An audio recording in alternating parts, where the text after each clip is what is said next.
months ago, we had the opportunity, I had the pleasure of surprising Suzanne by visiting her school in Hendricks County in Brownsburg and awarding her Indiana's Teacher of the Year award for this year.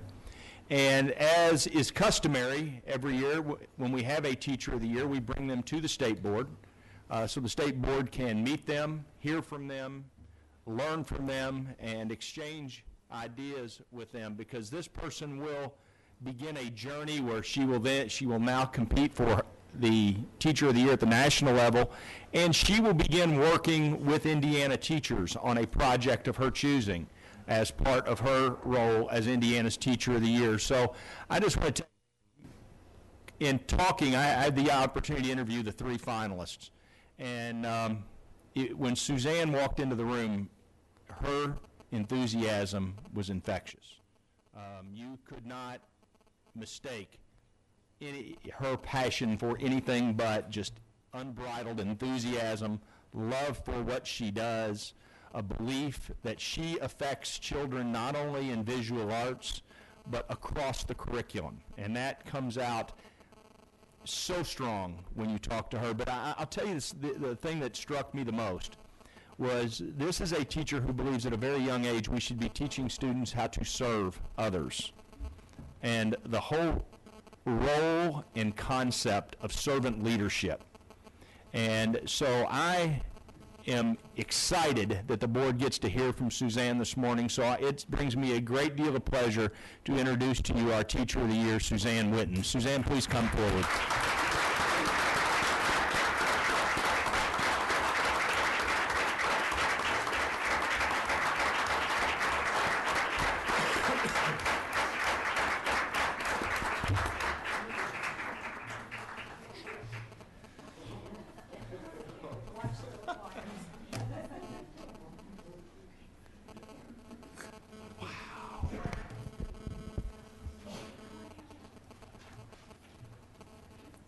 All right, we're going to fit them all in here.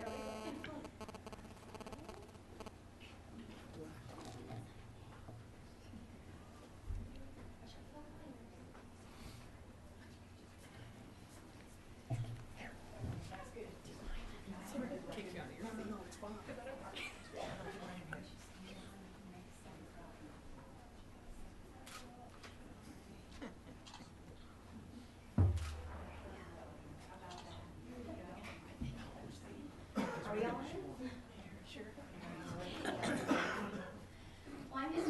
Delaware Trail Elementary in Brownsburg. I'm the 2013 Teacher of the Year, and I'm honored today that my amazing students got to come with me today to the Government Center and to address the State School Board, as well as Tony Bennett, and to say thank you. It's my pleasure as a visual art teacher to make sure we build passion with students for community service. We learn compassion, we learn servicing others, and the students get to give back with their art in their classrooms. I'm a past middle school and elementary school teacher as well, so we've been doing this on various levels. So we're lucky here today to have some middle school students with us as well, and some of our 5th grade helpers. So I'd like to begin by thanking the State Board of Education and their members for their service to the children and their time during today's meeting.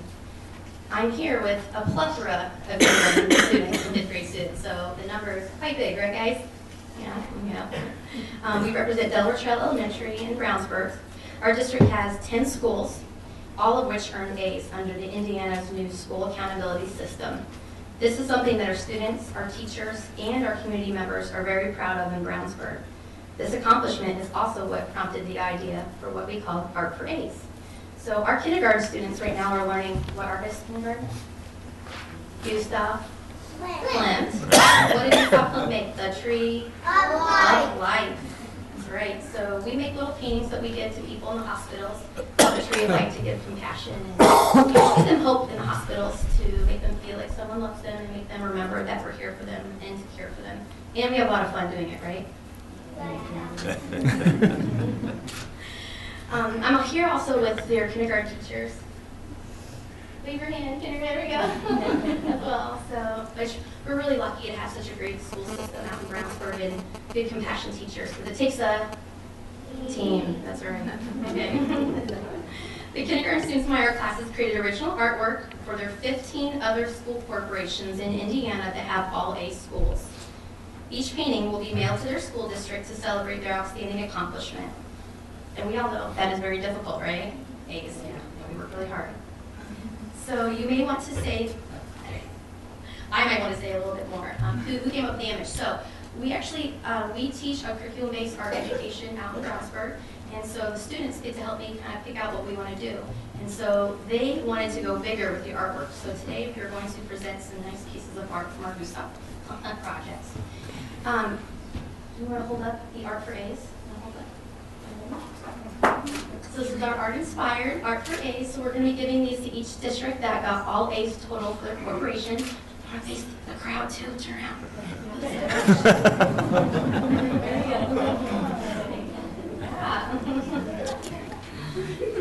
All right. It's great with kindergarten as well, so we're learning our alphabet and our letters. So it's really amazing for them to do this. These are the schools we are going to be honoring today. Berman Public Schools, Penn Harris Madison, West Lafayette, Orleans Community, Greensburg Community Schools, Batesville Community Schools, Monroe Central, Centralville Abington Schools, West Dell Community, Waunee Community, Southern Wells, Westview School Corporation, Western Boone, Zionsville Community, School Township of Speedway, and where we live, Brownsburg. As the Indiana's 2013 Teacher of the Year, it's my hope that we'll continue to acknowledge and reward excellence in the education of our state. Indiana's school accountability system has given students, teachers, and communities vital information about how our schools are meeting our students' needs and or the leadership. We would like to thank Tony Bennett today for his leadership with this needs. So we have a special message. Remember the message? On the count of 3. 1, 2, 3. Thank you, Dr. Bennett. Thank you.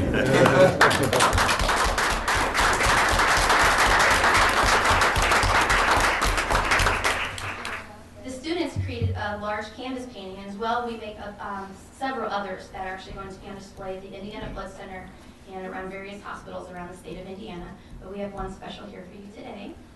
Thank you. Ready? Okay, we're going to walk around the courts, okay?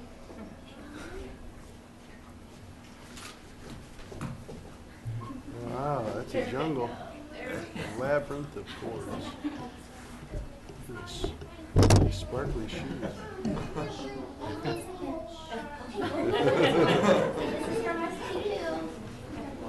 Thank you. Bravo, beautiful.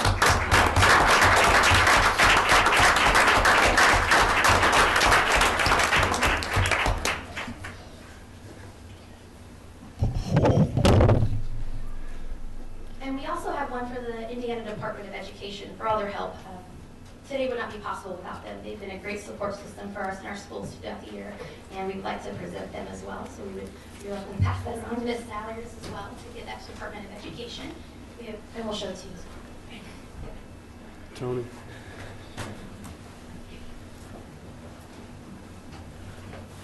Tasha, will you come up here, please? Oh, there you Oh, great. go. Thank you. Thank you. Thank you very much. Very much.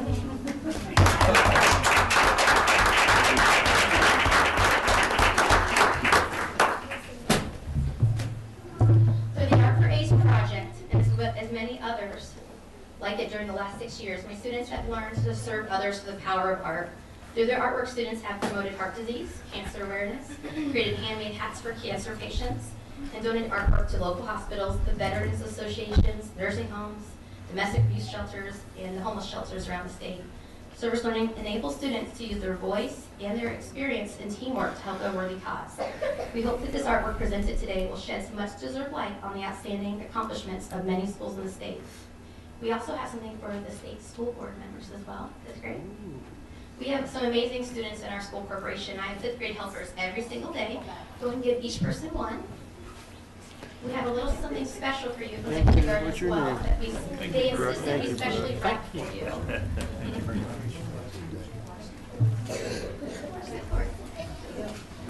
Oh, that's right. Yeah, it's 6th graders, sorry. You want to hear? Well, here, put this. Lay one here. Good catch. Good catch. There we go. We'll lay one right there. So each one is a surprise from you who made it, but most of the students here today are the ones that made the little small canvases for you guys. So it's something special from our heart to you. We all say thank you. Thank you. Thank you. She's talking about it. Suzanne, let me thank you. And I will tell you and your students that your art will go someplace about 600 miles away as a potential best practice on how we might think about recognizing schools who get A's in school districts. Thank you. Congratulations. Thank you very much.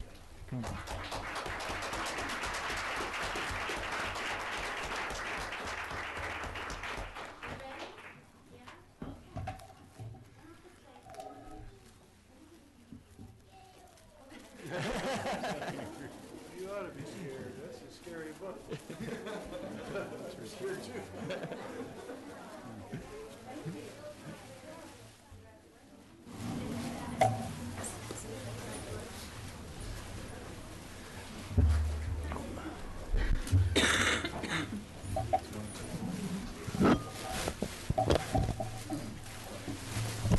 Sure.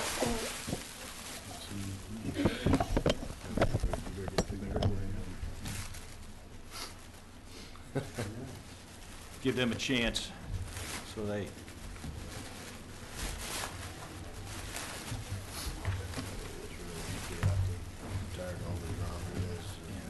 Yes.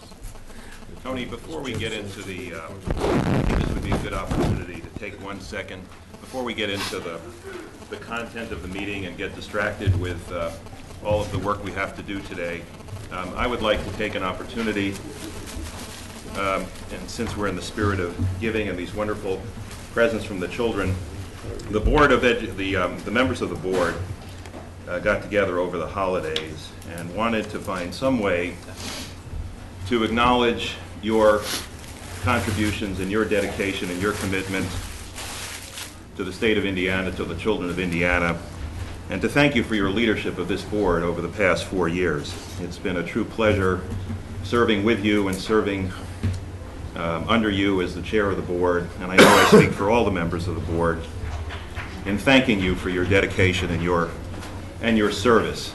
So we'd like to offer you a small token of appreciation, and it took a little while to come to consensus, but we decided that, again, something related to education and to learning. We know about your commitment to reading and your passion for words and for learning. So we'd like to present you, I'd like to present you on behalf of all of the board, and I'd like my fellow board members to chime in, please, with a two-part present. The first is here. The second is not here because it's just too big, but you'll see that they're connected. So this is an unabridged dictionary, and along with it, to sit on it, a beautiful stand that we hope you will put either in your home or your office in Florida, and think of us when you search for a word or when you... An appropriate word. All right, say no more. Anyway, thank you very much for everything these past 4 years.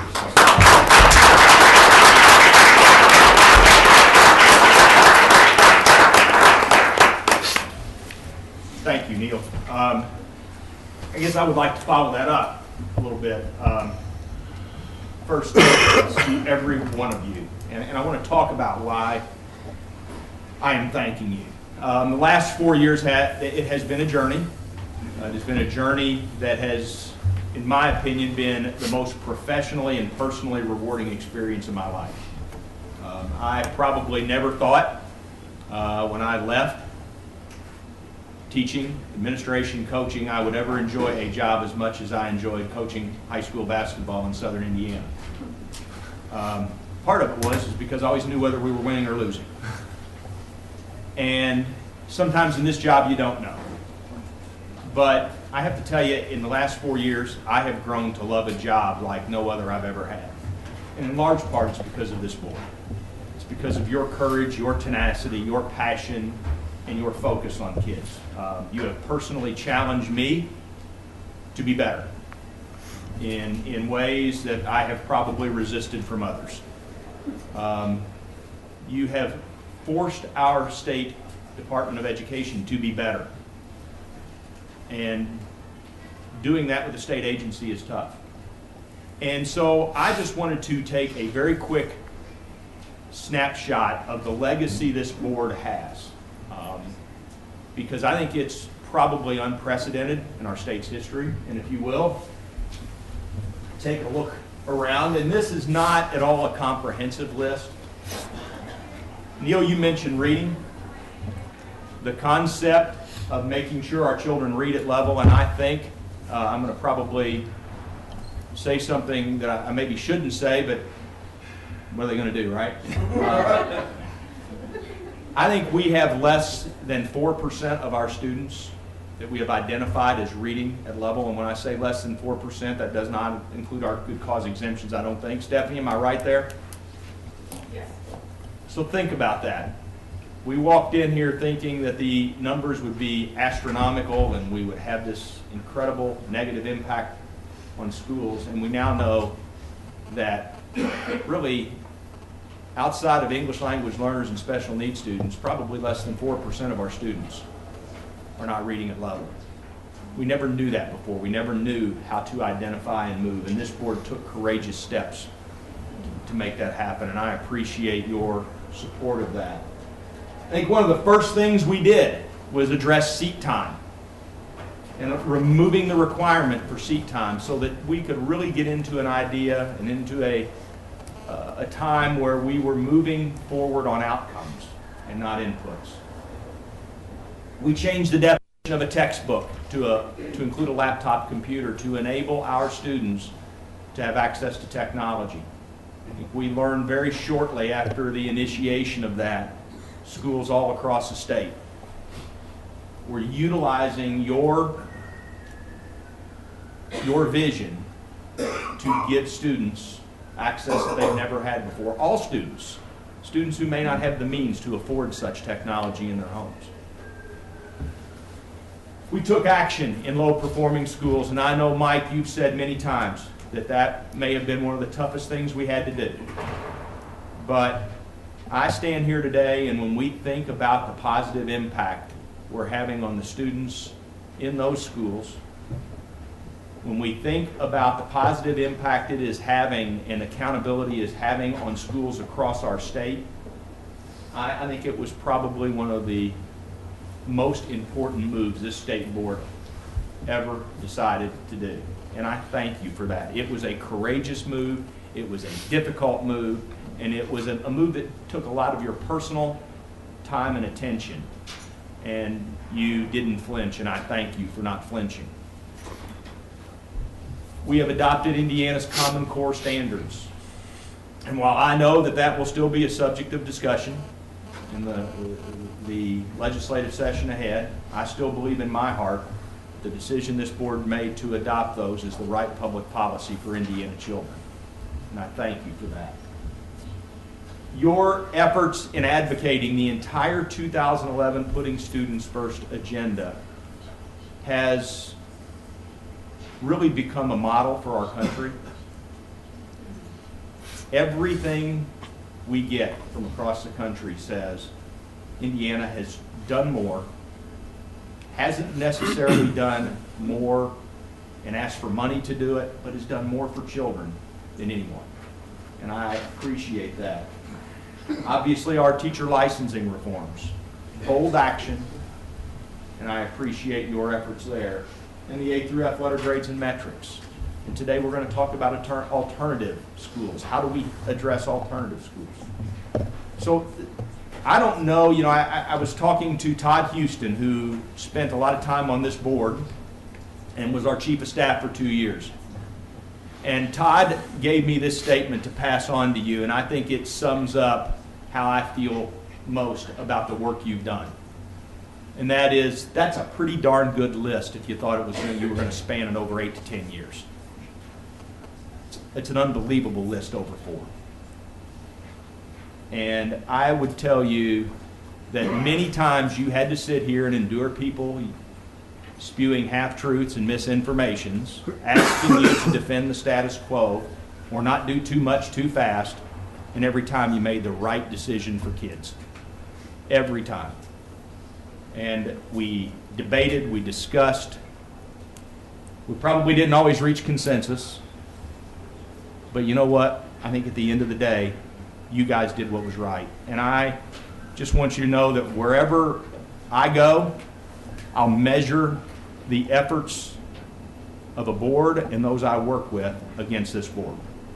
And I don't have any hesitation in saying that I think every state in the country should measure their state board against this board, because you have served Indiana's children very well, and I thank you for allowing me to be a part of that. So with that, I do want to recognize Ms. Ritz, and she will take over at our next meeting in February. And Glenda, I will tell you, you will have the opportunity to work with some of the most intelligent, insightful, tenacious, passionate people that you've ever worked with. And they will bring you a great deal of pleasure, and they will push you every day to think hard about what's best for kids. So to each of you, thanks for your contribution. Thanks for your impact on me personally and professionally. And but most of all, because I think this is never about a person, and this is never about a department, and this is never about a board. This is about 1.2 million lives. And you've never made a decision where you haven't thought about 1.2 million lives. And I thank you for that, and I thank you for always reminding us about what's important. Would also share on a personal note, this has allowed me to call each of you friends, and there are many of you sitting out in the audience that 4 years ago I didn't have that opportunity. I'll mention one because I want to share a very tough story with you, and I don't want to mask this in sorrow. Steve Baker is here today, and Steve has been a friend, a confidant, person I talk to almost weekly on our cell phones, or we exchange sometimes texts that we jab each other. But over the last few days, Steve and I have had a number of conversations, and I would ask you to keep Steve's boss, Wayne Barker, and his family in your thoughts and prayers. Wayne is a very dear friend and a great superintendent in Bluffton, and for those of you who don't know, Wayne received word that his wife is stricken with brain cancer and faces very short time, I think. And I would tell you that meeting friends like Steve Baker and Wayne Barker, and seeing the work they did in Bluffton, seeing the work Suzanne does in Brownsburg, seeing the work that is going on throughout our state has made this a great job. And Steve, thank you. Thank you for reaching out on that snowy day. And I appreciate your friendship. And on behalf of the board, please give Wayne our best and tell him he and his family are in our thoughts and prayers. So board, thank you for the gift. It means a lot, and it will be probably in my home, because that's where my wife will put it. But the gift I want to thank you for is the gifts you've given over 4 years to 1.2 million children, because that's why we come to these meetings every month. That's why we come to work every day. And the gifts you've given them far exceed anything that was under a Christmas tree, and far exceed anything that you could give them that's material, because I think you are giving 1.2 million children the gift of hope, and I ask you to continue to do that long after most of us here have forgotten. So thank you to each one of you. Thanks to all of you who have come to these meetings for 4 years. It's been a joy to serve. And again, no matter where our lives take us, Indiana always has a friend and a supporter, and Glenda, I hope for nothing but the best for you, because I know that if you're at your best, our children are at their best, and that's the most important thing. So regardless of elections, the most important thing is whoever sits in this chair leads this state so 1.2 million children thrive. So thank you. Good luck to you. Thank you to the board. Good luck to you. And with that, let's move on to our agenda.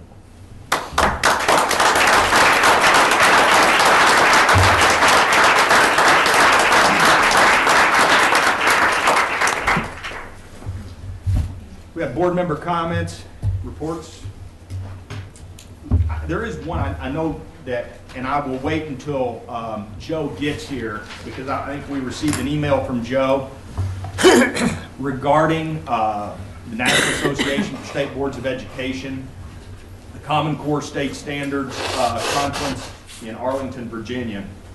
And I just want to mention that when Joe gets here, and she shot me a text saying she was running a few minutes late, so when she gets here, I would just ask that the board indulge her to have this conversation, because I didn't want to pass it up and her not have the opportunity to talk about it when she gets here. So I know that's coming up, but any other comments from the board? Mike is yours.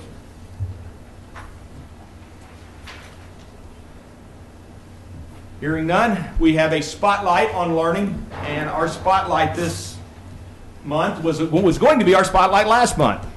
And the length of the last meeting has necessitated us moving that, and I appreciate Claire's flexibility. Claire Gideon Green is our executive director for the State Charter School Board.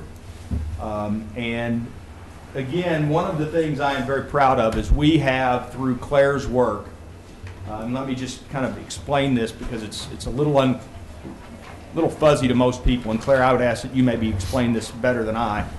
The State Charter School Board was set up by the legislature. And it is actually separate from the Department of Education. It was in the Department of Education until it is able to stand on its own, and I think we are there.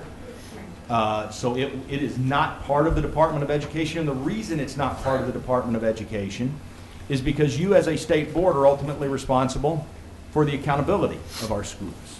So Claire's responsibility, and she has done a phenomenal work on this, is to, one, attract, accept applications, vet, and make recommendations of high-quality charter proposals to the State Charter School Board.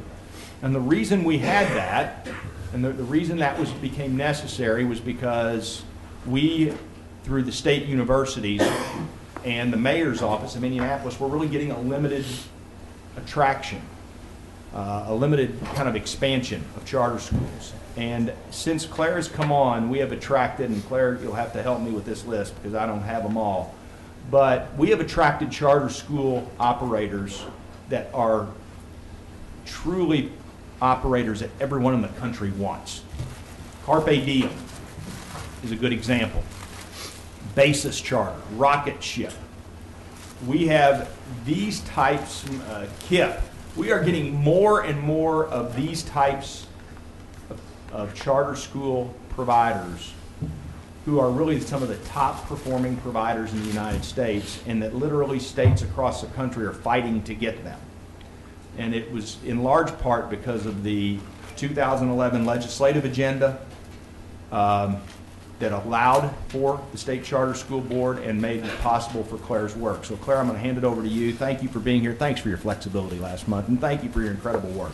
Thank you very much, and good morning and Happy New Year to all of you who are assisting today. I won't go into detail on the full presentation that you saw in our materials and you will get a chance to review. I would be happy to take any questions as we go throughout this, and I'll leave time at the end, but I thought I would highlight a few slides. First, I thought it was important to start with an overview of the landscape, which has changed quite a bit since we were created 18 months ago. As you know, the first charter school law was enacted in 2001, and there have really been 4 active authorizers since that time. Ball State University has functioned as the sole statewide authorizer. The Mayor of Indianapolis authorizes within the city of Indianapolis. And 2 school corporations have served as authorizers. Evansville Vanderburg oversees 2 charter schools, and Lafayette School Corporation 1. We were created in May of 2011 and officially committed in July 1st of that year. And in addition to the creation of us, the Indiana Charter School Board, nonprofit colleges or universities that provide a 4-year degree were also given the opportunity to serve as authorizers. There are now 8 active authorizers. 4 additional ones are the Indiana Charter School Board. Daleville Community Schools now oversees a small virtual school. Grace College has authorized 1 all-boys school up in Fort Wayne. And then Trine University oversees 1 statewide virtual charter school. There are 72 charter schools operating around the state. 10 of which opened this past August under 5 different authorizers, so you can see that the landscape has changed quite a bit. Charter schools are located around the state, but the highest concentration continues to be in Indianapolis. Returning now to the charter board. As Dr. Bennett mentioned, we were created as an independent agency. And our function is, this is a common misconception that we oversee all charter schools in the state. We only see the charter schools that our board has reviewed and approved. And our job is to vet applications from anyone who submits an application to us, make a decision, the board makes a decision in open meetings, and then we monitor those schools over the course of their 5-year charter term and decide whether or not to renew those. We have 7 members who are appointed to serve 4-year terms. The governor appoints 2 members, the superintendent of public instruction appoints 1, and then the leaders of the majority and minority political parties each appoint 1 person.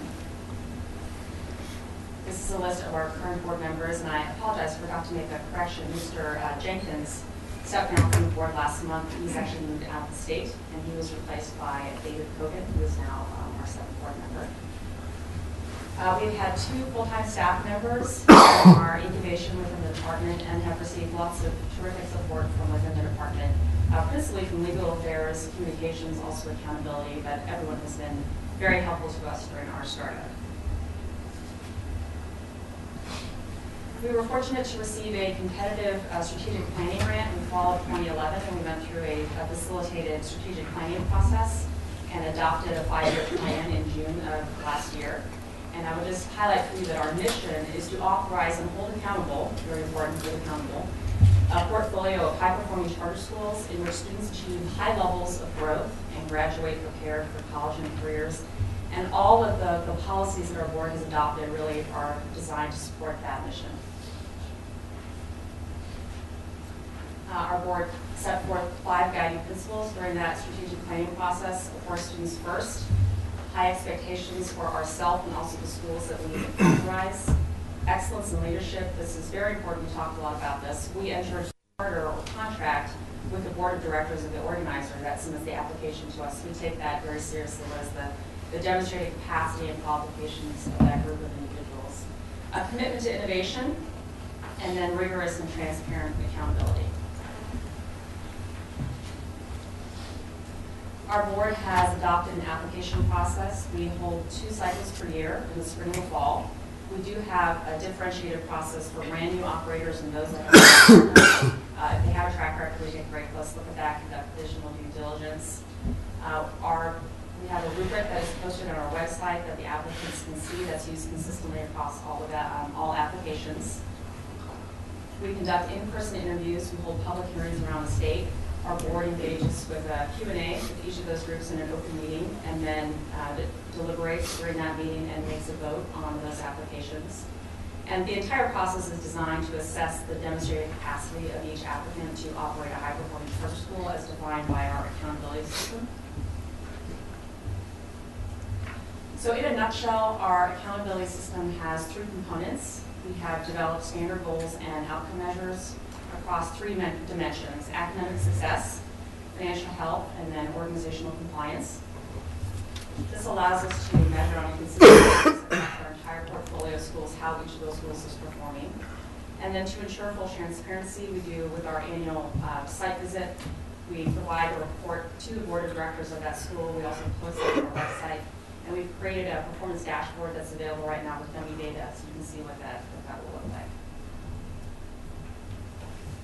I want to highlight for you some of the components of our accountability system. It's our expectation that by the end of the charter term, that schools will have received a B or higher under the A through F model, and that they will outperform comparable schools. We also added some additional goals and metrics outside of A through F. We added in an iRead indicator, because of the critical importance of that stakes test. We also added quite a bit of rigor for high schools, because of our mission and focus on ensuring that students are prepared for college and careers. We expect that 75% or more of graduating students will achieve at least one of those college and career readiness indicators. We've also added a diploma quality indicator, whereby 95% of graduates who receive a waiver diploma must also receive an industry certification.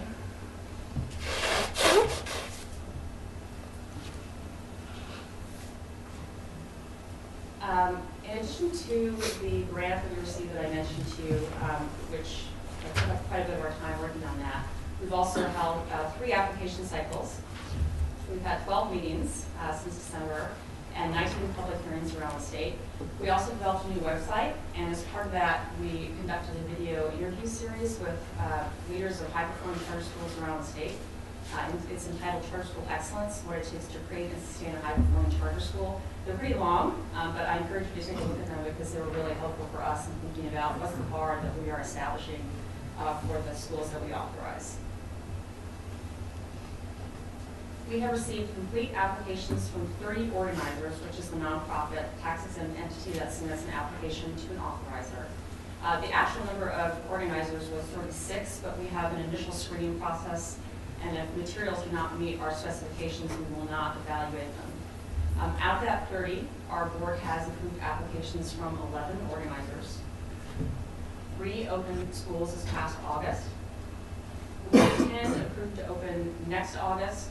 But based on our experience as well as the experience of other authorizers, we do anticipate some of those will delay their opening to August 2014. We also have one school, Rocket Ship, that opened in 2015. They requested a pretty extended timeline because they go through a long leadership training program. I do want to mention that 4 of the 11 approved organizers have received multiple charters over a number of years, and I want to talk a little bit about that. The advantages for organizers is that it really enables them to be very long-term in their planning. It helps tremendously with talent attraction and retention. It is so critical for these high-performing operators to be the best and the brightest. It also enables them to do long-term planning with facilities and fundraising. From the authoriser's perspective, we go through a greenlighting process, and first they have to go through their own and say, we are ready. And here's the data by which we have determined that we are ready to open our second school and beyond. And then we go through our own second approval process to ensure that we agree with that and that they've actually met the accountability criteria set forth in our accountability system. So even though multiple charters have been awarded, we have this kind of staged process that allows us to ensure that our bottom line quality is always in place.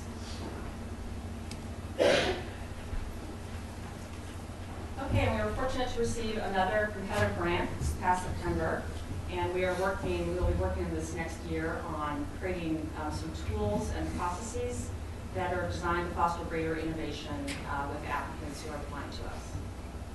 And I'd be glad to take your questions.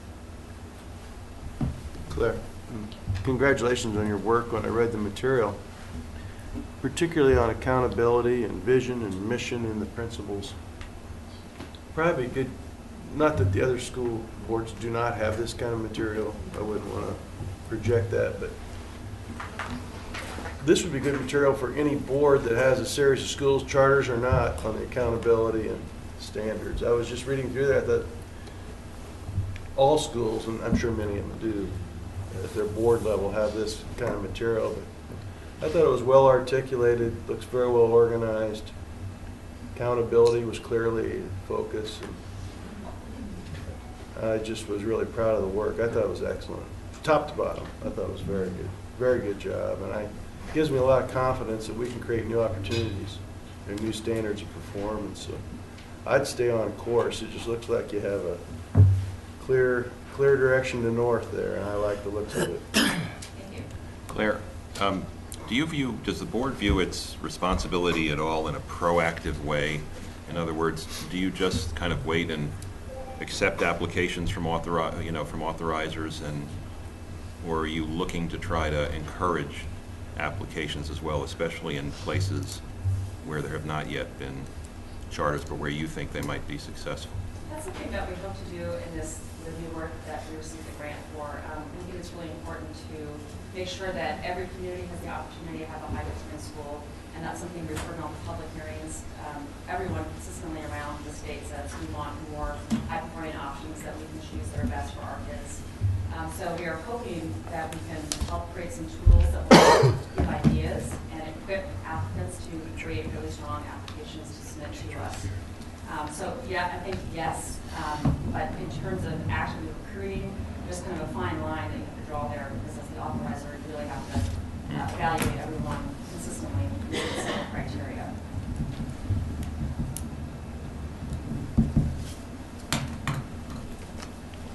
Any other questions for Claire? Claire, I just again want to thank you for your incredible work. I mean, another example of us with a very small staff doing a huge lift to get us to where we are today. And I think you see Claire's creativity and leadership and the grants that we've received that are competitive grants that, again, many states are trying to get. So, Claire, thank you so much for what you're doing, and so much for what you're doing for the children of these communities. Thank you, and thank you so much to you and support of everyone from the department. We really appreciate it. Thank you very much. Thank you, Claire.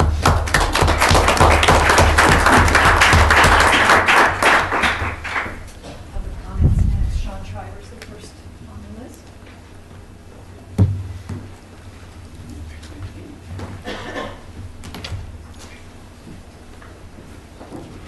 Thank you. My name is Sean Shriver. I'm the Assessment and Accreditation Coordinator for Ball State University. I am also the former Director of the Division of Professional Standards in the Department of Education and have 17 years of experience with the agency that had authority over the preparation and licensure of professional educators prior to my position at Ball State. Today, I am representing Ball State University's Teachers College to speak to the proposed changes to the adjunct teacher permit on your agenda in LSA number 12-7 and in 511 IEC 16-4-6. Ball State University testified in opposition to the inclusion of the adjunct teacher permit in public testimony that was submitted in July on RUPA 2. However, given the fact that the adjunct teacher permit was approved at the December 2012 meeting, we applaud the addition of the pedagogy component to the rule. In addition, we are comfortable with the proposed components requiring holders of this permit to receive instruction in literacy, instructional methodology, classroom management, curriculum development, psychology of child development, and multicultural and technological awareness. However, we strongly urge the department to add language to this rule that will provide guidance and oversight to all entities that deliver programs to teachers who hold adjunct teacher permits. There must be consistency, fairness, and an assurance of quality among all providers of these programs. In addition, there must be clear expectations to both the program provider and the permit holder, and accountability for those programs who fail to deliver quality instruction. To do otherwise will create a statewide lack of uniformity in both the quality of programs that are offered and the commitment expected to complete the requirement. At the December meeting of the board, Dr. Bennett recommended the beginning teacher seminar required for the workplace specialist license holder serve as the model for the pedagogy requirement for the holder of the adjunct teacher permit. The beginning teacher seminar for the workplace specialist is delivered by a university consortium as defined in 511 IEC 17-11-1. Historically, the University Consortium, who I had the pleasure of working with for my entire 17 years in the department, also ensures that there is quality and consistency among all program providers. Therefore, there is precedence for such oversight. In conclusion, Ball State University would strongly recommend that all adjunct teacher permit programs and program providers be subject to the same accreditation process outlined in Article 13 of RUPA 2. This will help ensure that all adjunct teachers complete a program that holds them to the same high standards and high expectations that state board members require of all other members. Thank you.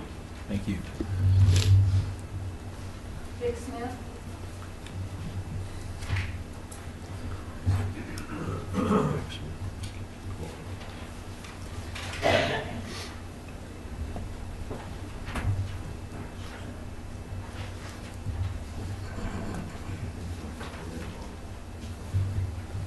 Thank you, Dr. Bennett, and members of the board. Thank you for this opportunity to speak about teacher licensing. I oppose the concept of the adjunct teacher permit, which is on your agenda today. Further, I submit that the amended language proposed by the department to be voted on today does not even meet the guidelines prescribed by this board at your December 5th meeting. This written proposal falls short in two specific ways. Number one, this language does not align with this board's guidance in the discussion of this issue on December 5th. It gives adjunct teachers 5 years to complete the pedagogy component under subsection D. During the December 5th discussion, Mr. Pickett, who made the motion, specifically said he wanted the adjunct teachers to have pedagogy training right away as they begin their teaching. And Dr. Bennett offered the model of workplace specialists to begin training in the first year of their experience.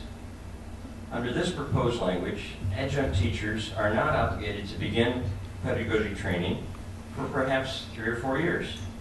By then, it may be too late for their success in the classroom. Secondly, this language allows private organizations, colleges, or professional organizations to offer the 6-part pedagogy training programs without specifying any standards or certification procedures to allow the department to monitor the quality of these programs. Mr. Schreiber made this point in an excellent way just before me. This is a major deletion which must be remedied with additional language. The delivery of these programs by for-profit entities rather than by colleges is a new and extremely controversial concept, which by itself should trigger additional hearings. These revisions are clearly major substantive changes.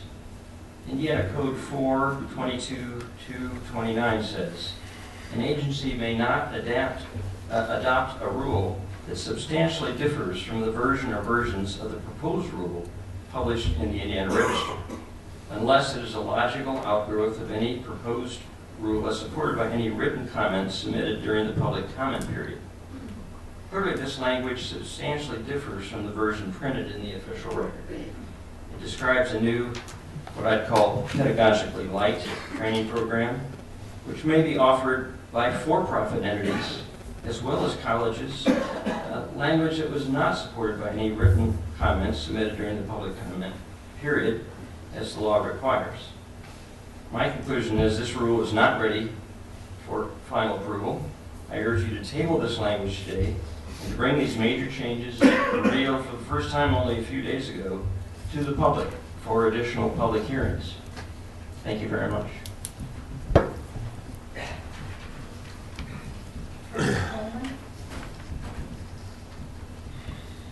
Tracy? Did you sign up because of the adjudication, or do you intend to make public comment on a previous adjudication because that's not permitted? I understand. I'm submitting comments regarding what's on the agenda today. And so I would explain that also to Attorney Matt Boris, so what I'm commenting on today is permitted. Okay. Good morning. I'm Attorney Tracy Coleman, and I'm with the Gary Community School Corporation.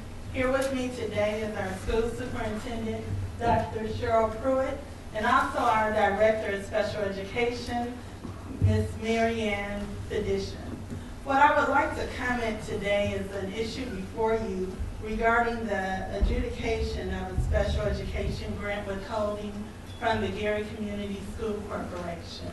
And our comments today would be for this board not to take any action on that issue until we have an opportunity. Hold on. Can we ask something here? Yes. Are we off kilter here? Yes, we are. it's your policy that the board shall not accept comments on specific adjudications that are governed by the Administrative Orders and Procedures Act, which this is. That's what I was asking you. So it's, we can't take public comment on an adjudication. I did submit the paperwork regarding the issues that I was going to comment that's before them. But it's So I still, think it's that's still what was governed by clarified. policy. That would be part of the action item, the adjudication, where they actually hear the matter. That's, So you'll have a chance. Yeah, to you'll have a make chance We're to gonna have a let you comment, speak. yes. It's It's just just not not at this now. particular point in time. Right. that we're it just- it would be your role in the actual administrative proceeding. That's fine, I will be back. Thank you. It's just that timing. Right. Thank you. Thank you. Any other public comments? There are 3 individuals listed from John Marshall, and I would have the same question. Did they have public comment to give, or did you sign up because John Marshall is going to be presenting as part of the discussion segment? Donald Morris, Jamal Ware, and Matt Davis, We're here to discuss John Marshall. as part of the report to the board, rather than individual public comment? Yes. Okay, so we'll hold that till the discussion section. Last public comment then is Jill Shedd.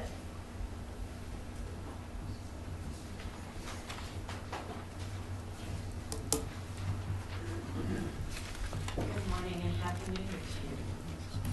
I'm speaking before you as the Secretary of the Indiana Association of Colleges for Teacher Education, specifically to the adjunct teacher permit. I do appreciate very much the recommendations for a specific pedagogy requirement that's included in your notes today. Yet I do believe that there are 2 issues that remain to be addressed. One is the question as to why the candidates for the adjunct teacher permit are not required to take the pedagogy assessment that you are currently requiring of all other initial license applicants.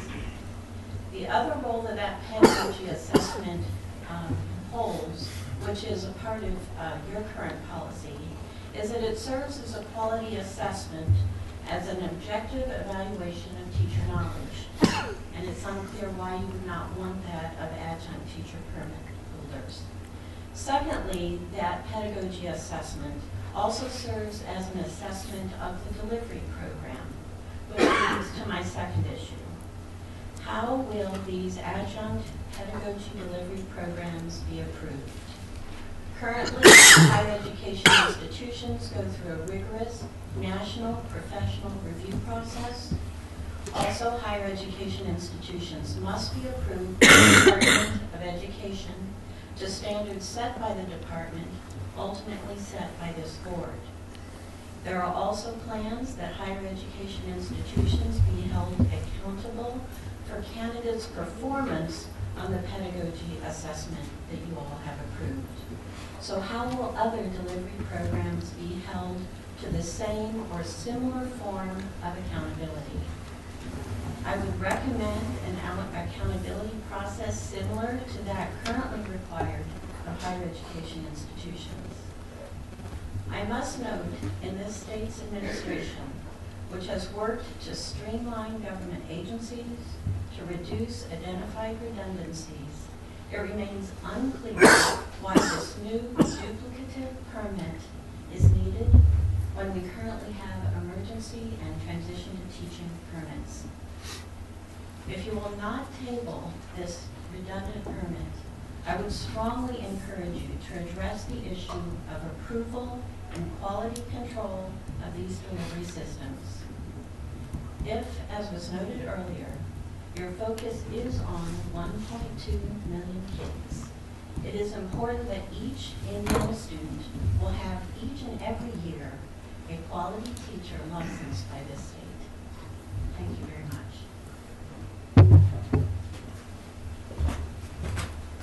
It's the end of the public comment. Okay. We now have the discussion portion of the agenda, and we'll have the update on school quality reviews.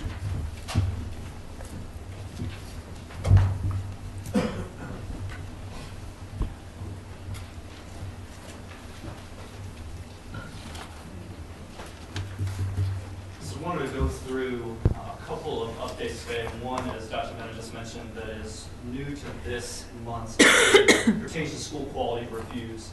Under Public Law 221, after a school has been in academic probation, what we now know as F status, referred to as F status, for 4 consecutive years, the department or a outside organization is required to conduct a school quality review of that school. And we also do this when a school hits the 5th consecutive year of academic probation, to continue to provide feedback, actionable feedback to the school and the district as to how the school can improve. This year, as we've mentioned previously, there are 5 schools that have arrived at year 4 of academic probation, or F status. 2 of those schools are in Evansville-Vandenberg School Corporation, 2 in the Gary Community School Corporation, and 1 in the Indianapolis Public Schools Corporation.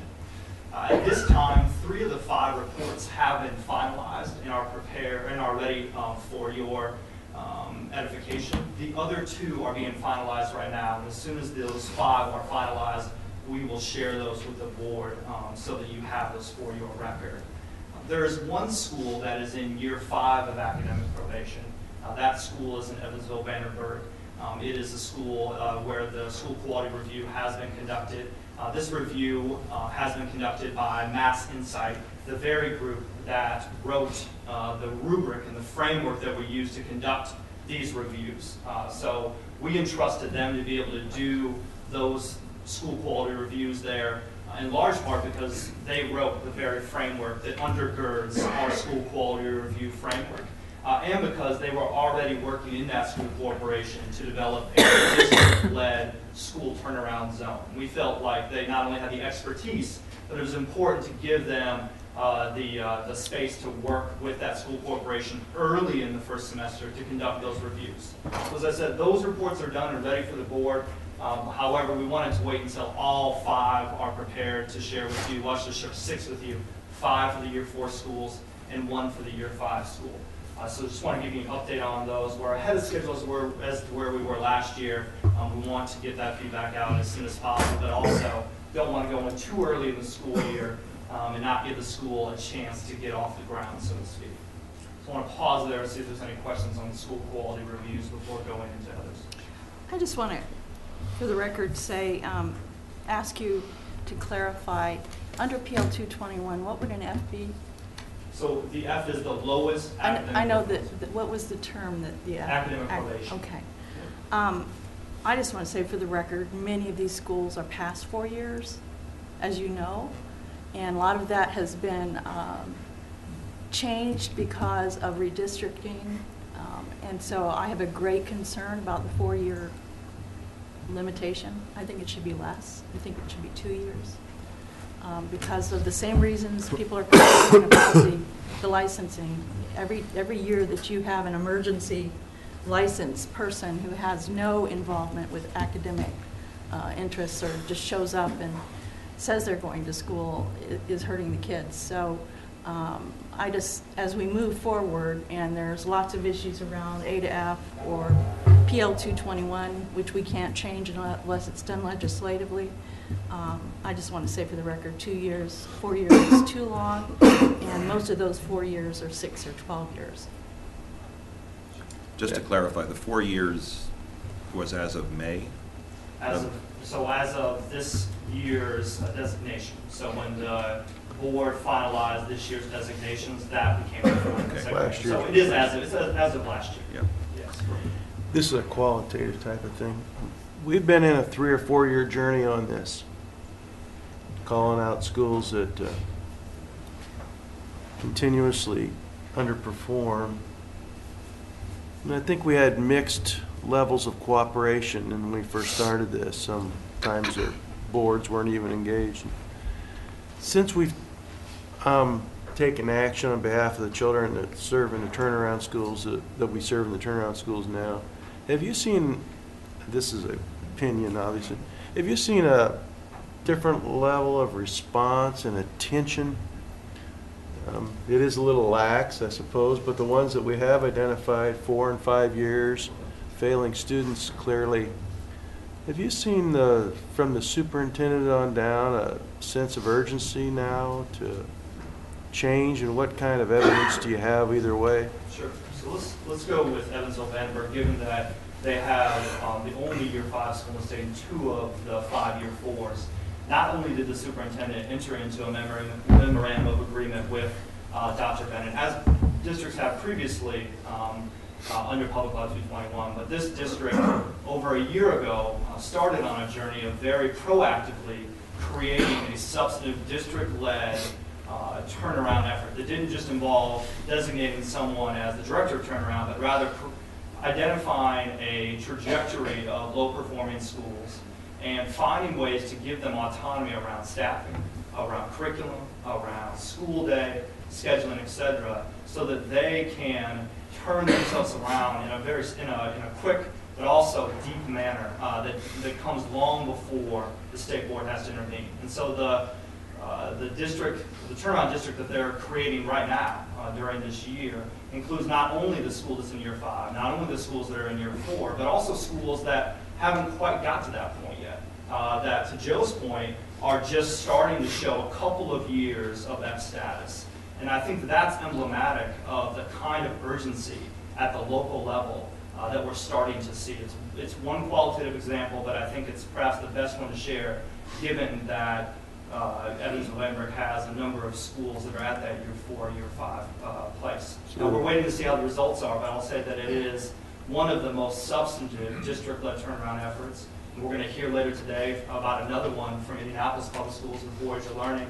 A couple of weeks ago, we were in the Gary Community School Corporation doing a review of a Year 4 school. We know that that district is setting out to create a team of specialists to work particularly in these low-performing schools in critical areas of data, of curriculum, of school culture, of special education. So I think, in short, Dan, I think we're starting to see that pop up in different ways, in different shapes and forms.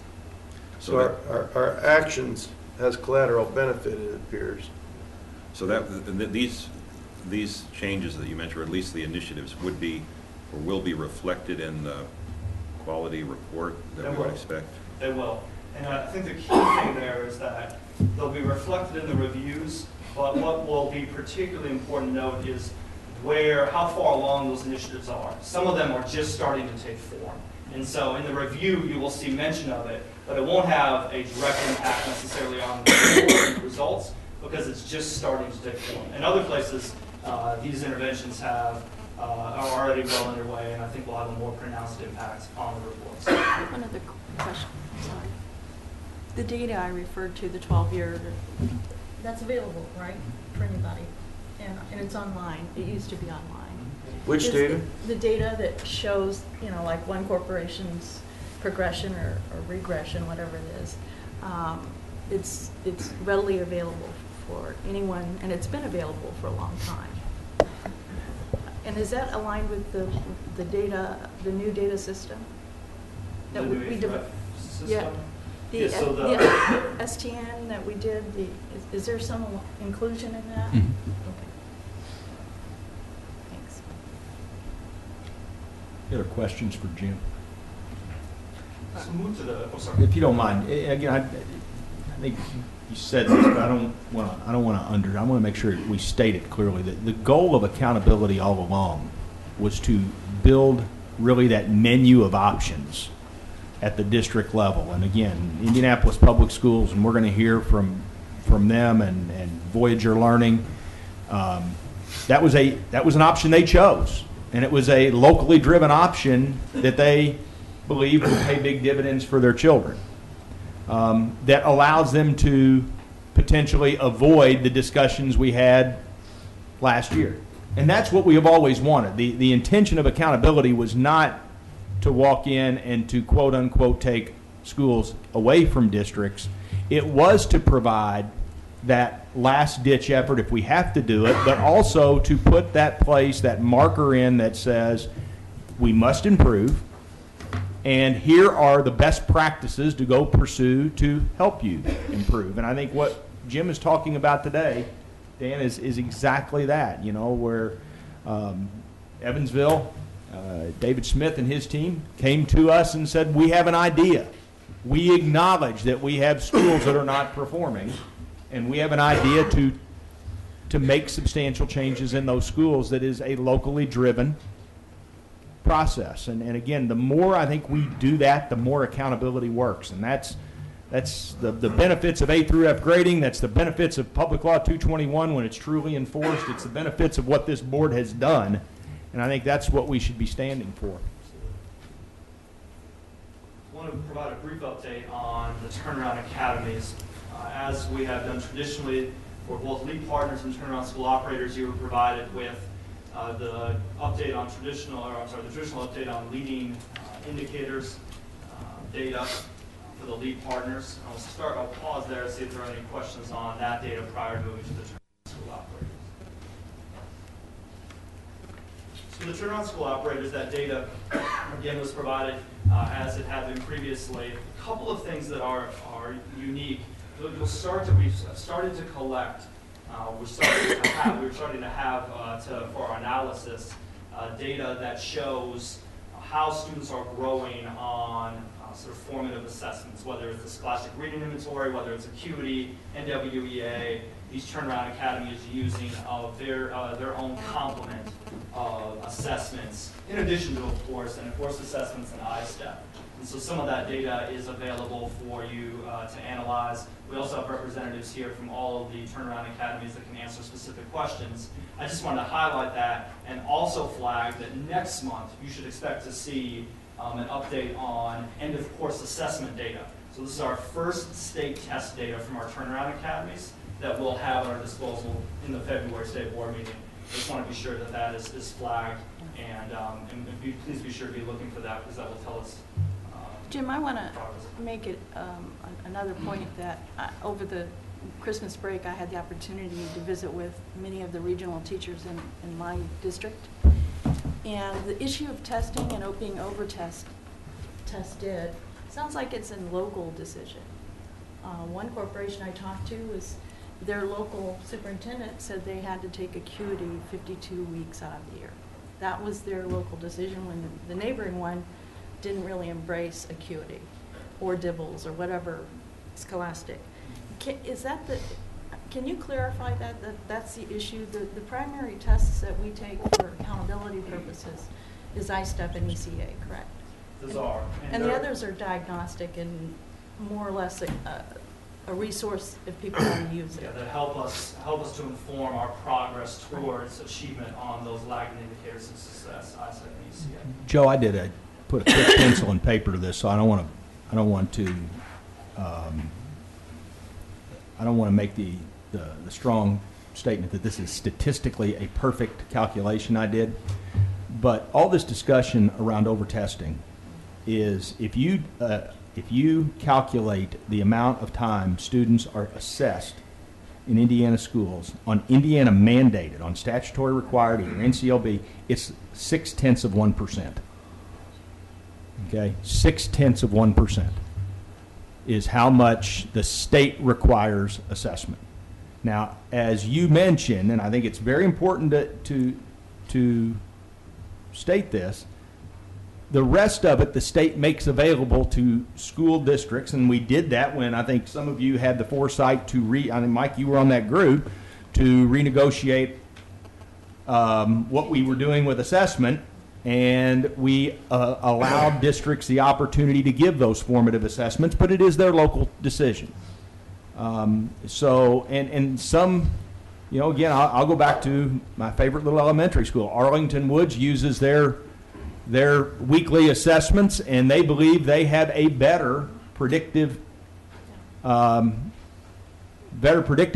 than the formative assessments that they would give if they use the states. So it's very important to understand what you're saying, and I just want to emphasize that the local decision on formative assessments, and as a former superintendent and principal, I believe formative assessments is part of instruction. Mm-hmm. It's not aside from instruction, it's part of instruction. It should inform how we instruct children and how we differentiate instruction. So I just want to, again, emphasize that, and I appreciate you making that point. Just a little follow-up on that. Tony's right. When we did negotiate with CT McGraw-Hill for this I-STEP, Acuity became part of that. And then school corporations could make that decision, and acuity was part of that, which with no additional test, as compared to another, comparative situation, NWEA, which was another expense to a corporation. And then what response to Joe's situation is, as local districts have developed their own system on teacher evaluation, and where that fits in on RISE, and how often they need to show data for the evaluation process, has become part of that, what you're saying is. In some corporations.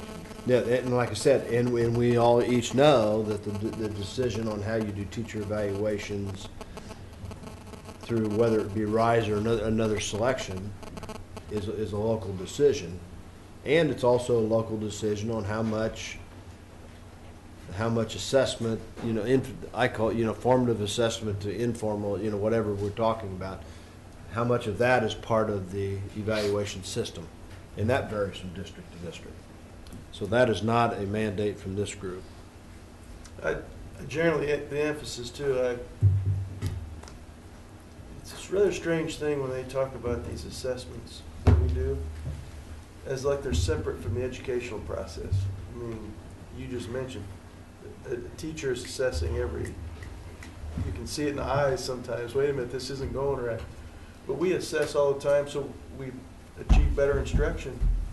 And hopefully professional people are making decisions of what kinds and how often, and to drive, for the benefit of the young people. So it is sometimes almost talked about this thing out here, it doesn't have to do with school or education or quality learning.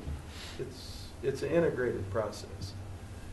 And it should be local, but from the state, it's interesting, we don't have to mandate a whole lot of time on it. It's a professional decision driven locally primarily. Question on the turnaround academies before we move to, the turnaround school office, before we move to one turnaround academy, particularly John Marshall.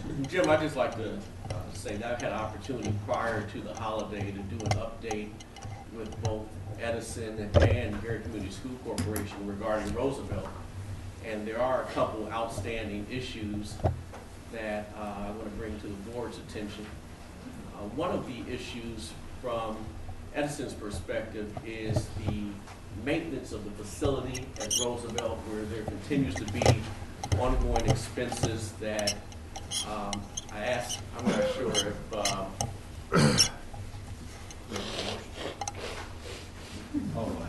And I'm not sure if Todd's here, but I asked him to provide us with an expense list of what they've had to spend in terms of facility maintenance.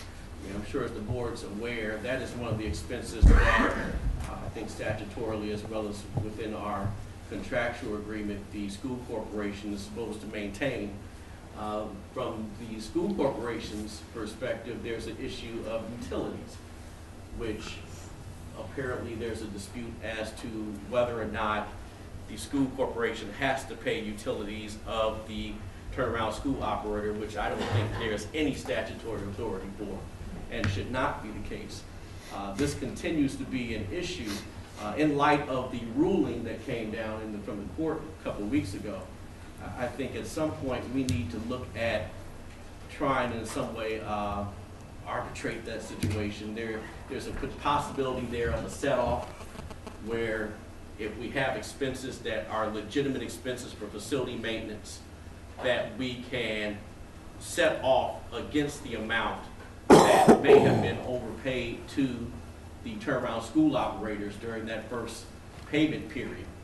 Then maybe we can sort of resolve that to everyone's satisfaction. I mean, there was, as everyone knows, when we came down to doing the first appropriation, because this was a totally new situation, there were issues of fairness as to whether or not you could take the student ADM number from last year and apply it to fall of this year.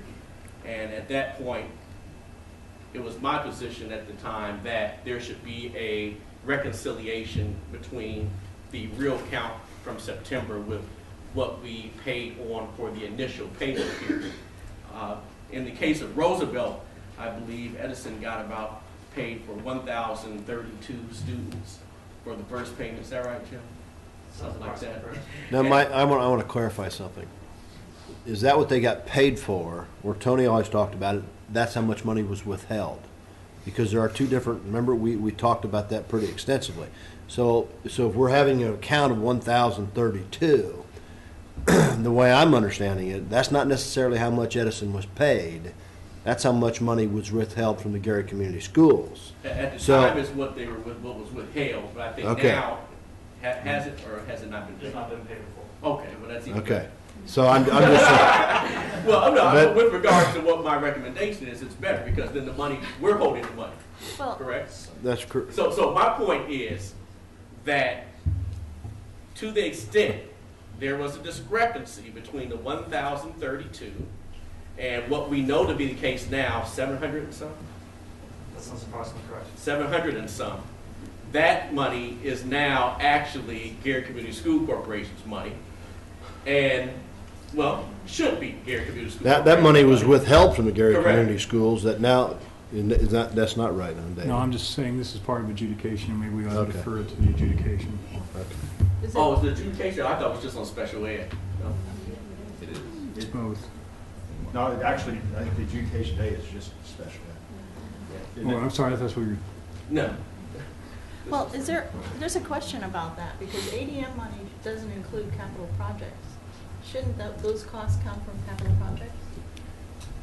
Let me see if I can, this is, boy, we are in the weeds here. Weed whacker out. Let me see if I can shed some light on this. Matt, are you here? Matt Boers? I just want to be certain I get this right, because I think, I want to answer something specifically Tony said. And I may not, and so Matt, I'm going to start my explanation. Tony was asking about facility repair, if you will, as it applied to Gary. And I think that the decision of the court that goes back a way was that the schools must be maintained at a similar level to the school corporation's schools. And that's consistent with the statute as well. The And statute specifically provides that the school corporation will be responsible for building maintenance and repair, and it's got to be consistent with the other schools within the corporation. And so I guess I want to step in, because one of the issues, I know I had the opportunity early in the year with Dr. Pruitt to walk with her through her buildings. And I think the case would, she would argue, and I don't want to put words in Cheryl's mouth, that she has facilities issues in a number of the school district's buildings, not just Roosevelt, and that the level of repair or disrepair of Roosevelt is not inconsistent with the level of repair or disrepair of, let me just use Gary West, which is the one you and I actually walked through, right, Superintendent? So, and I think that's what the judgment was. Am I correct? Correct.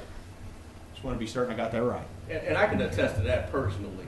But at the same point, there is a certain amount of money each year that is budgeted to do maintenance on facilities.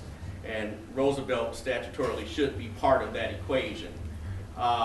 So what I'm suggesting is that whatever amount is decided is the sort of standard amount that's used to maintain Gary Community School Corporation facilities, that is Roosevelt's, that would otherwise be used to maintain the Roosevelt facility, be offset against any type of refund, which I feel the Gary Community School Corporation should receive from money that we are holding back as a result of the account reconciliation. And I guess I just want to be clear, when you say refund, to what refund are you referring? Well, money that's been held, I guess our August appropriation, based on the 1,032 students, we held out a certain amount of money that we now know is only 700 students. So that difference in that count money that we are holding should be released to Gary Community School Corporation with a set off for whatever the legitimate amount of building maintenance expenses should have been incurred in the first half of the year. So is my understanding you're referring to the decision reached by Judge McCarty, is that right? Well, I'm not necessarily addressing that specifically. I'm saying that's what I think should happen. Okay. I would caution the board that there was a decision reached by Judge McCarty on the withholding issue. The department's currently considering its options for appeal, so any decision based on that, I think at this point is premature. Jim, can I? Let me, and Joe, your question was about specifically local property taxes? No, actually, it's my understanding every school corporation has to submit a 3-year capital project fund request. So there's a 3-year plan out there that has some dollars set aside already for Roosevelt through capital projects, and that, so shouldn't that be automatic? Again, I don't want to speak for Senator Kenley in the legislature, but I think they have been pretty adamant that the local property tax dollars stay in the district, and I think that would probably be a decision of the legislature. Am I right on that, Matt? It's already in place, though. That's my point.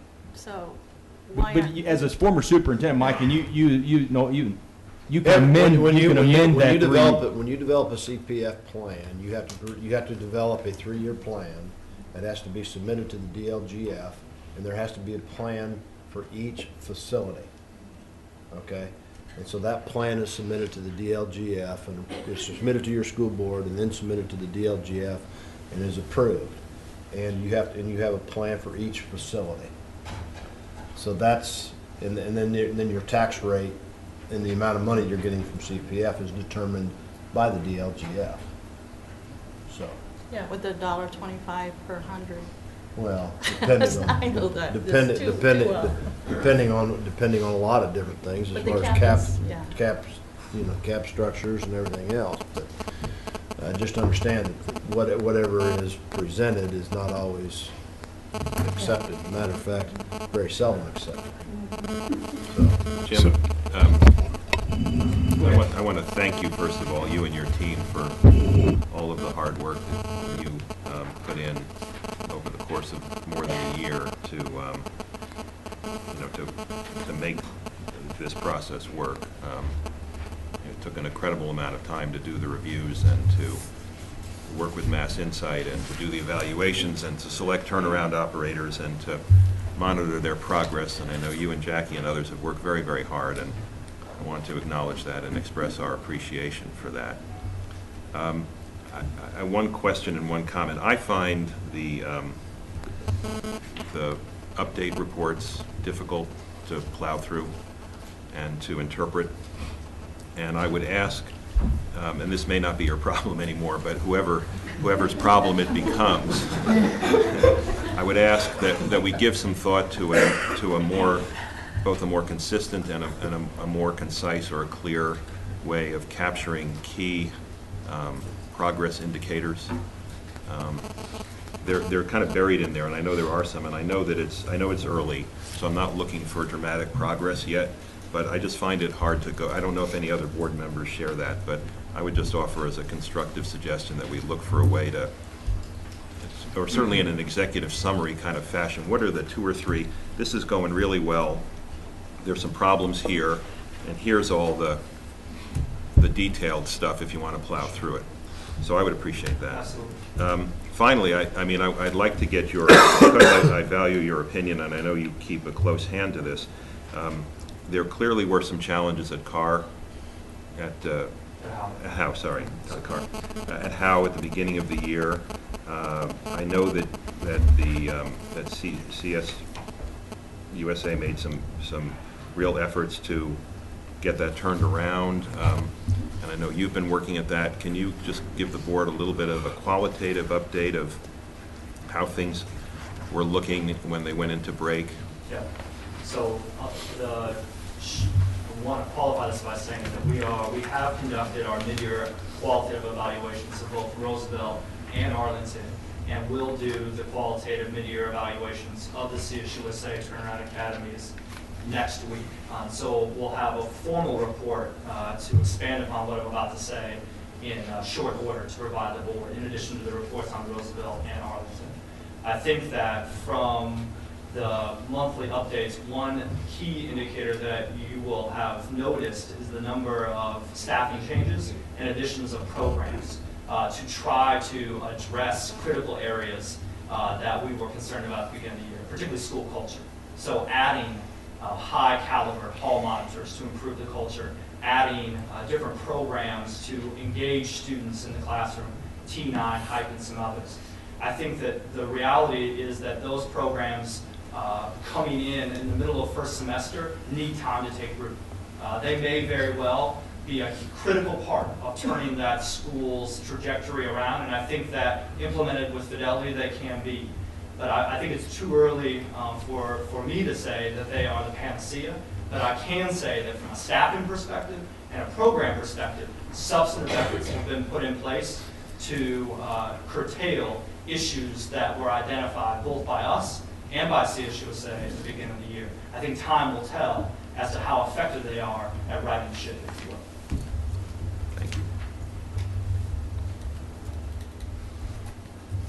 Just one last thing, Jim, I just want to say, I think you've done an outstanding job at this position. I mean, in fact, it was better than I could even conceive at the outset someone could perform in this capacity. You have been ultimately fair between turnaround school operators and school corporations, in my opinion. In our dealings with Roosevelt, I've heard people say good things about you from Roosevelt, from Gary Community School Corporation, as well as from Edison Learning. And I think that is just a testament to how well you perform this job, and there's no way we could have made the progress we've made without you. Thank you. Thank you.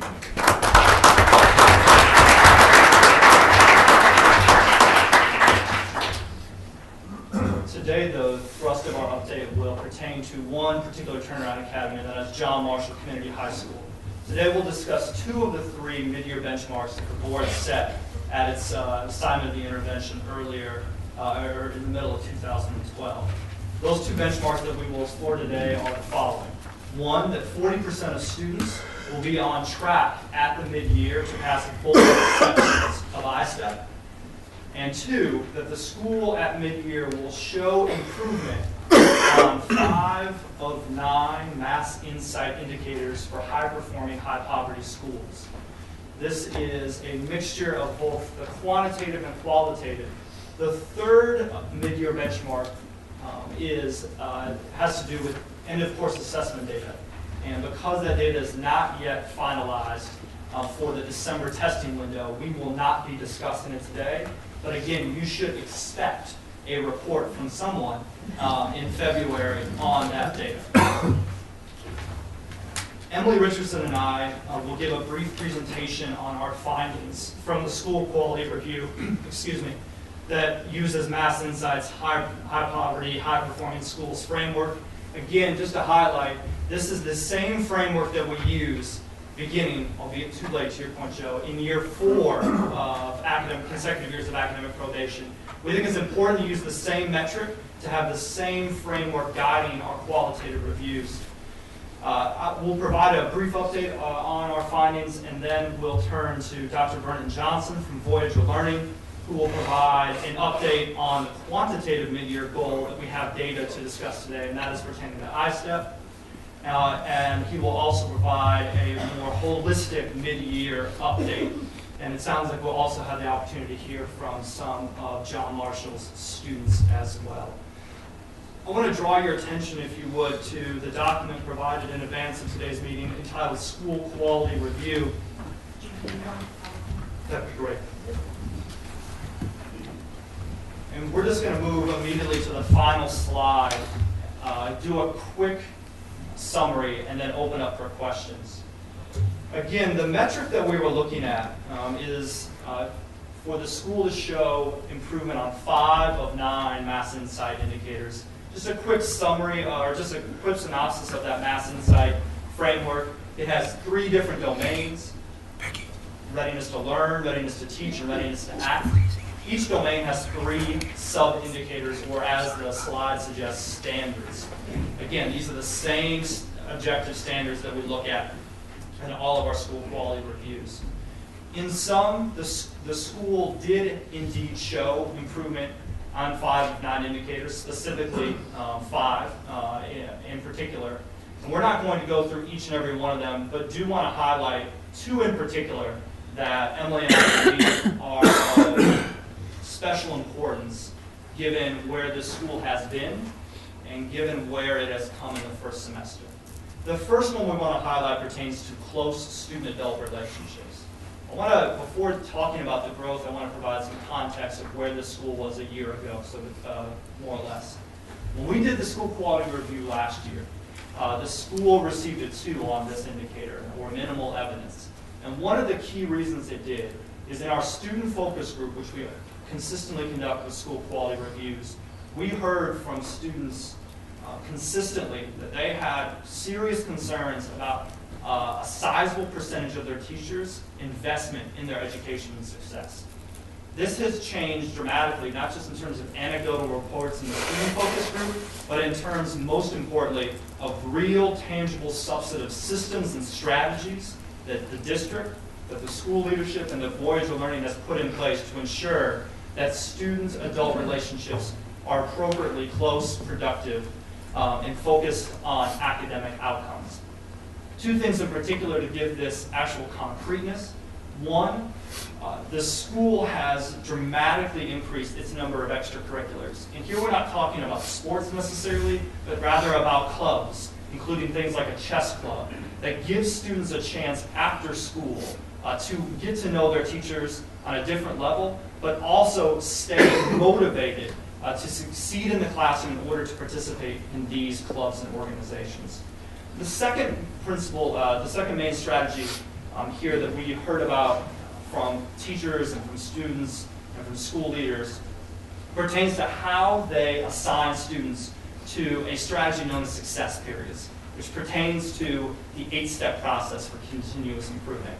Often success period, students are assigned to success periods in a very fluid, in appropriate ways, fluid manner, where they move from teacher to teacher based on their skills and their corresponding needs for improvement. John Marshall recognized with the change in leadership in particular at the school over the last year, they wanted to be assured that students had an anchor, if you will, in terms of a teacher. And so students have been assigned to success periods in a manner that is more consistent so that they can develop those relationships with teachers. And more so, that teachers can get to know the students' data in an intimate manner, and also that these teachers are going to be the ones that are going to be administering ISTEP and, of course, assessments, so that you have a very important, and not just fluffy and soft, a very important and productive academically focused bond between students and adults. And we think that that is of particular merit and importance, and for those reasons and others, we think we believe that the school has shown improvement in that area.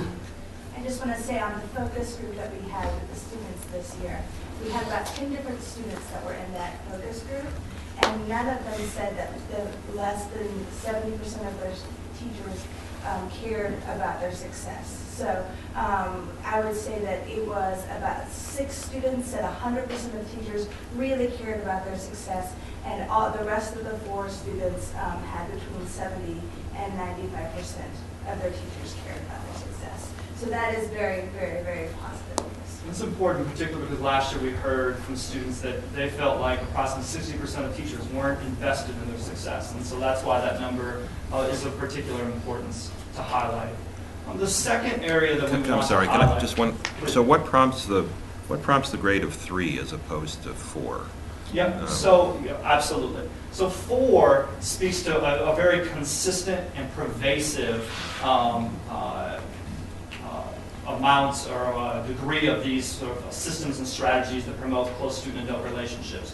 The 3 rating is emblematic of the fact that while these things are happening in the majority of classrooms and shared spaces across the school, they're not yet pervasive and consistent. And so that's why the 4 rating is not there. I want to draw your attention to the readiness to act domain, and in particular to indicator 3.3, which deals with the agility in the face of turbulence.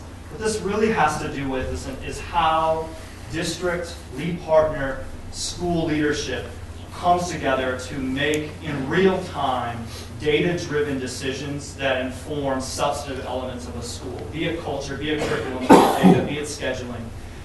We wholeheartly believe that while not yet pervasive and consistent, serious strides have been made to ensure that most, and in some key areas, nearly all decisions are made in a manner that is very much informed, not by sort of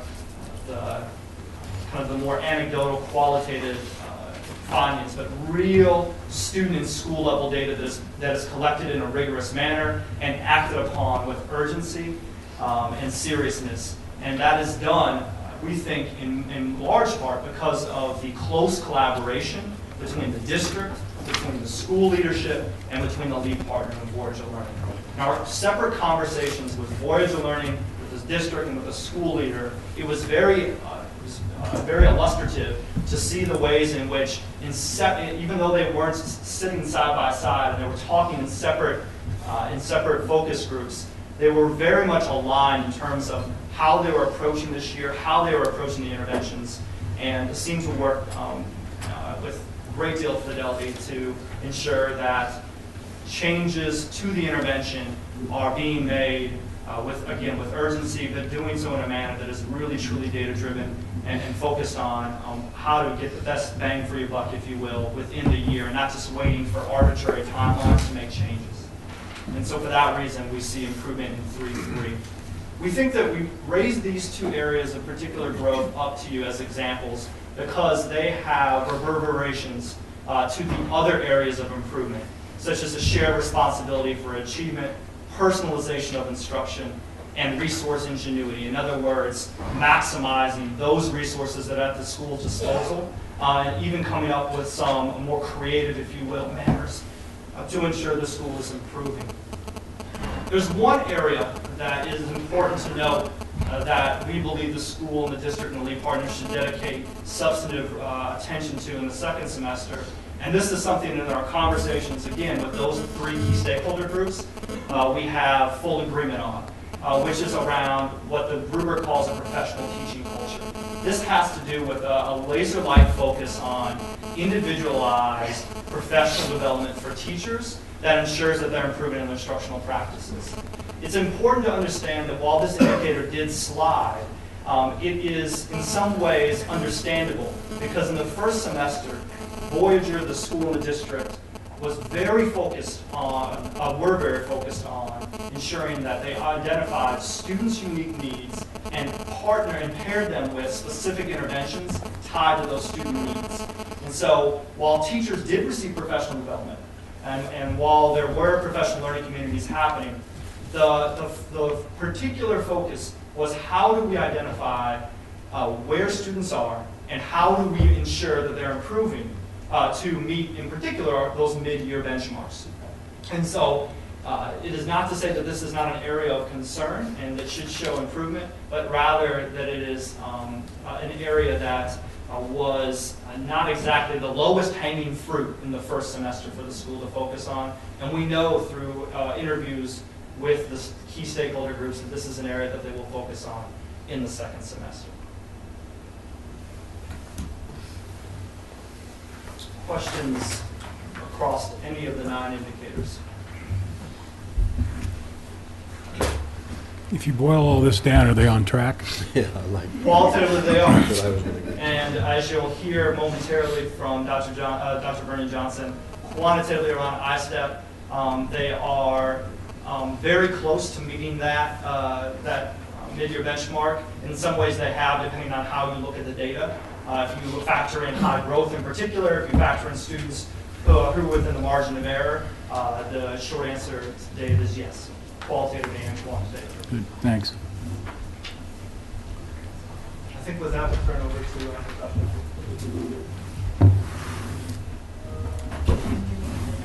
We did. It's minimalized down at the bottom.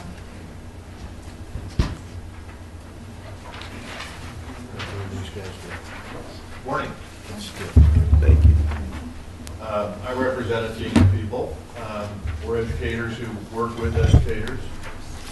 Primarily as lead partners, we're not interested in school takeover, but we like to work with schools and districts to help really put in place a structure where the school or the district or groups of schools within a district, in our case 9PS, build the capacity, the infrastructure, the systems, the policies and the procedures, and the accountability systems to be able to provide substantial change to schools which are underperforming. We don't think of our role as being a long-lasting role. it's a short hold, lasts a short period of time. In some schools, we've worked for a year or two. Some schools we've worked for 3 to 5 years, and our intensity of what we do goes down over time. Ultimately, the true value of what we can do is change a school so that they can self-manage and continue to implement the things that we've worked on together so that the school is a higher performing school long-term. And that's, I think, what we all want. I thought this sheet of paper might be helpful to help you look at the December 10, May 12, December 12 changes that have been occurring at the school. We've been there only 16 weeks. This is, we have spent, as Jim has said, a large majority of our time has been spent changing the culture of the school so that it is student-centered instead of adult-centered, so that it is focused on outcomes, so that it has the systems in place, the procedures in place, the infrastructure in place to be able to have a high school where students feel they should come every day, and where we build competency that leads to performance change, and ultimately students are ready for post-high school, wherever that may be. We work as a team.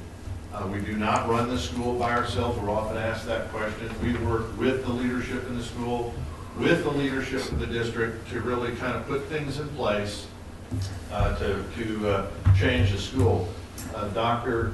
Superintendent, still here? The superintendent and his team have been really wonderful to work with. They have done everything that they need to do proactively and in support of what we're trying to do with them at this school. And for those of you who don't know, we're also working in 14 other schools within the district who are the feeder schools to John Marshall. The whole theory is fixing John Marshall by itself is not really what you need to do, because many of the students who are coming to John Marshall from the feeder schools, you know, the foundation of their issues and problems start much earlier than when they walk in the door of John Marshall. John Marshall's simply trying to deal with what they get. And so Dr. White, Dr. Johnson, Yvonne Rambo, Pat L., who's here, and Joan Harrell have all been really important partners with us in this journey.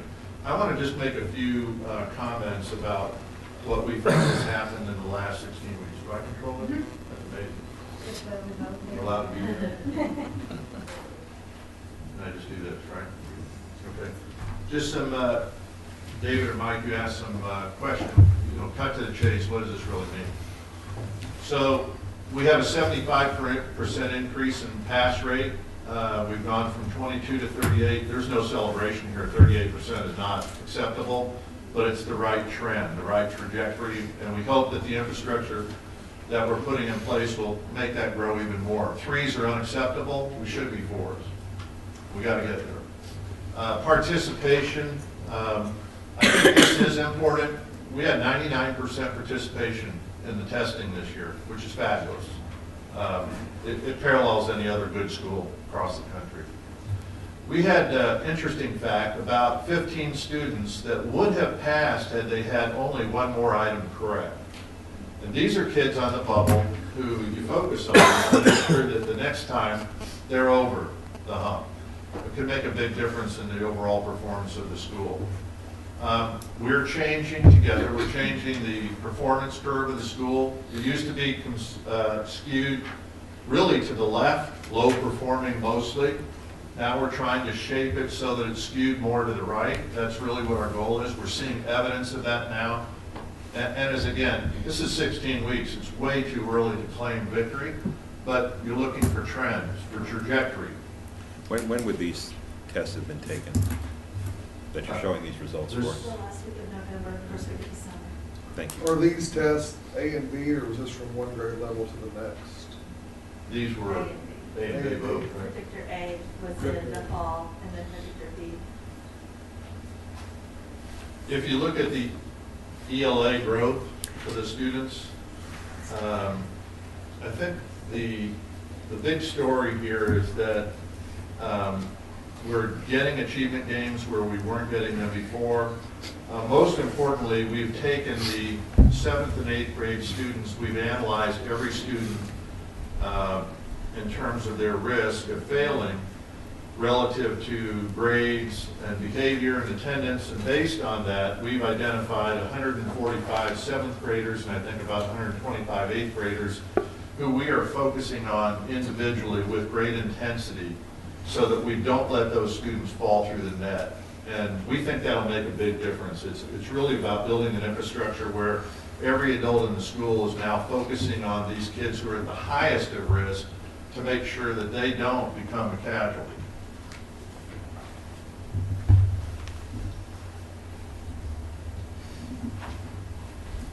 Pardon me, I'm trying to get synced up here. The big story in math, if you look at math performance, there's two things to note. One is that we're starting to feel really good about the math performance at 8th grade level. We moved from 42 to 60% performance in that, so there's really strong growth in this period. What we don't feel good about is the 7th grade math. And 7th grade math really is not moving where it needs to go at all. We think that's due in part to instruction, too many substitute teachers in the classroom, and we have a lot of kids that are coming in at very low performance levels from the lower grades, and we're just not moving them fast enough. So we're really focusing on that in the second semester as well. If you look at the graduation cohort, I think the big story here really is that we were at 70% of the seniors graduating in 2012. It looks as though we're on target, you know, considering where we are in measuring course credits, to be at about 85% for this year. We'll see when the year's over, but that's a good trend. It's a good increase. And we are managing student by student, course by course, their performance portfolio, their enrollments, their credits, to make sure that they have in place what they need to be able to graduate and to make sure they're on track to graduate. Yes, without waivers. I guess that's a big thing in the state. That's a big thing. Okay, I'll say that. Yeah, we like to hear that. Let me say it one more time. This is without waivers assistance, right? So another thing that really was mentioned in the May recommendation was we were not using data effectively enough to really kind of plan for and strategize and build systems to support students. So this 16 weeks we put in place a number of things where we're using data to help in academic interventions, the success periods, the PLCs, really planning and a lot of incentive work for the middle grade students, and setting priorities for the student assistance team.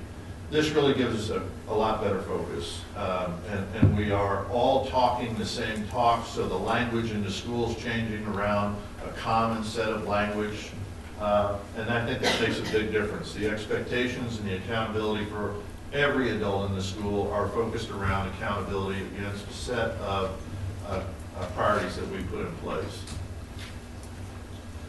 This is really exciting. Most high schools that are really great high schools, when you walk into those schools, you feel it immediately. The students are engaged. It's all centered around the student, and what happens in the school is vibrant. There's just a lot of activity, and students are engaged every day. We've put in place more than 20 extracurricular activities, and the district has really worked hard to try to help us make sure that we have the right kinds of activities for students, so that we have not only activities but advisors and mentors who are working with students in these activities to make sure that we build, number one, a large number of students who are enrolled in these activities, participating in these activities, and where we see them growing over time, not faltering. So these hopefully will turn out to be a place where kids will get more than just academic support for their growth. So I think what's important to know here is that we didn't argue or negotiate what the benchmarks would be. We just simply said, what do you want us to do? We didn't really know enough to argue whether they should be lower or higher. We accepted them. They were pretty stiff, I'll admit. and hard, given where we started. And I think we did a pretty good job in the first semester of accomplishing what we agreed to do. What we really got to do the second semester is focus on two things, and that's really increasing the number of middle school students passing the ELA and math ISTEP, and we agreed to a 12% increase. That's what we say, 12, 12, and 15. We have 12% increase in the number of students passing both algebra and English on the 10 ECA. We've got to perform at that level, and then we have to decrease the number of students graduating with waivers by 15% in the second semester. So as you can think about it, a lot of the infrastructure that we have put in place in first semester should carry through in the second semester, and now the job-embedded coaching, the teacher support through professional development, the PLCs, and all of the things that we need to do to make sure that every classroom teacher is performing at a high level and being responsive to the student needs is really where we're going to place our emphasis in semester 2. And to be frank with you, we did a lot of that in first semester, but if you don't have a foundation built around the school that needs to be there, those things just won't last long. So we're at a point developmentally where I think John Marshall will be the place to be. And we want to be competitive with every high school in the country that's noted as a very high quality, high performing high school that's accountable for all students' results. Let me give you an example of the partnership with the district. Dr. Johnson, Deputy Superintendent, was really instrumental in helping set the tone from the early fall that John Marshall would be successful in a number of different component areas. The expectations were set high, the collaboration was visible to everybody, so that it made it easier for us to do our job and work together and try to do the things that we have done. But under support of the district, and only because of that support, because these are things we really couldn't do by ourselves, we've really reached outside of the school and brought people into the school from the community who could help us. The district has increased 5 new interventionists in the school. We have program managers for after-school, program managers for our intervention programs. We have added a number of new committees, including school culture and climate, and other areas that really are important for us to really kind of build out the infrastructure that we need. And we've added team leads for ELA and for math and for science. So we're getting a lot more emphasis and focus day to day on instruction and curriculum and accountability and student intervention. So this is really big, and these are the kinds of things that once put in place with the support of the district, you'll see a lasting change over time, because you can't really, they're hard to put in place, but they're hard to get out. Once embedded, once a part of the system, they stay there and keep generating results.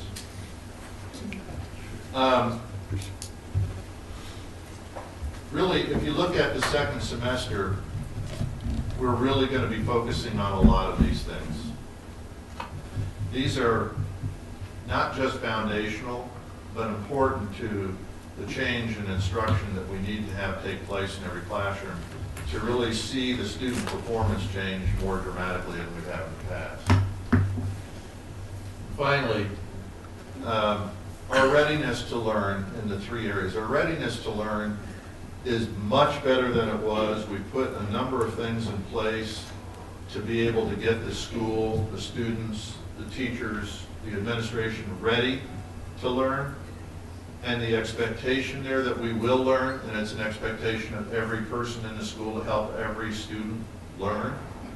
And then we are getting teachers ready to teach. So our readiness to teach includes a lot of planning, a lot of data about students and about the school and about our outcomes that will help us make good decisions.